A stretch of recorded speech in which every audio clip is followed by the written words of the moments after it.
the most advanced research in the world on lead in kids was being done here by a guy named Philip Landrigan of the CDC. And elements of the business community here and the medical society participated in running this guy out of town. Can you imagine that? And the question for us is, how did it happen? And what are we going to do to fix it?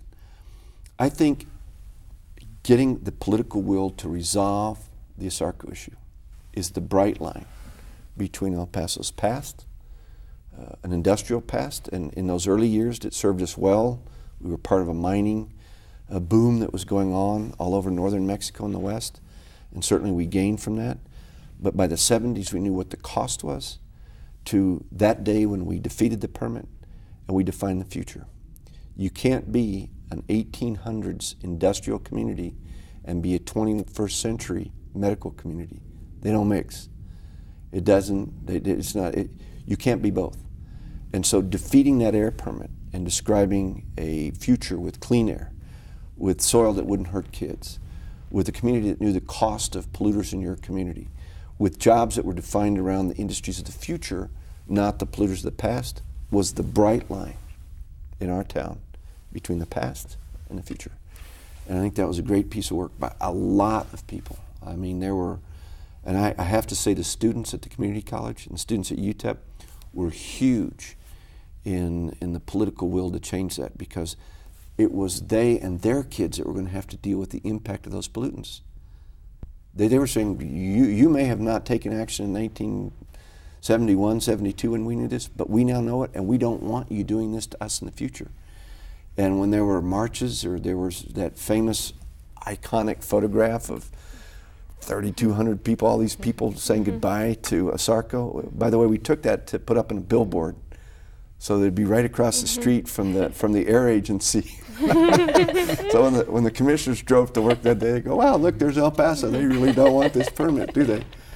My point is, the students were huge in this effort because they understood the impact to them of pollutants. And by then it was real clear what lead was doing.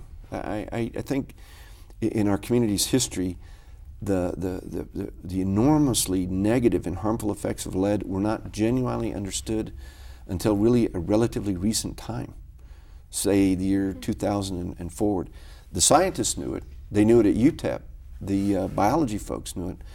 Some in the medical society knew it. But to say that it had this enormous negative impact, it wasn't until the protests began around this air permit that gave the community the opportunity to understand the impacts of this air permit. And a lot of that work was done by students, great students. They did unbelievable work. I remember, and I hate to keep talking, but I gotta say this.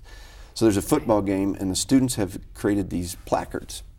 And one side of the placard says, "Go Miners." And so they walk into the stadium there at the Sun Bowl, and they've got these placards under their arm, and security says, yeah, well, that's okay, you can go in. So they take these placards in, and when it's time at halftime, there are 3,000 or 4,000 of them that have got a queue now to hold their placards up. So the cheerleaders start a chant to say, "Go Miners." They hold up, "Go Miners." And the other side of this thing says, "Lead-free football." It was a beautiful piece of El Paso history. I've got one of those in my office, by the way. Oh, wow, that's a great Yeah, one. and the campus is right next door to the smelter. You know, that was, I'm sure that was a real problem for the students and the campus, you know. The people that went there, and my father went to Texas College of Mines, half my family went there, but if you were there in the really, really bad years, in the 70s and 80s, your paint would peel on your car every semester. You'd have bubbles on your lungs would feel like someone had poured acid. In fact, it was sulfuric acid that was being developed from what you were breathing. But the larger issue is, how in the world did we let this happen to kids? Yeah. Who are we as a community to let this happen to kids? And then secondly, what will we do to fix it? How will we bring forward the change where a few benefiting from this enormously profitable but toxic pollution can keep trying to foist it on us? I think it was a turning point in the way we saw ourselves, actitud, the attitude of si se puede, yes, we can do this, and then putting together the coalitions and political will to actually change it and win the battle. It was not won till right at the end. It was a pitched battle for 4 or 5 years. There was a group that met in my office every Friday for a decade on this issue. They were beautiful, Amazing. great people, citizens that did that work.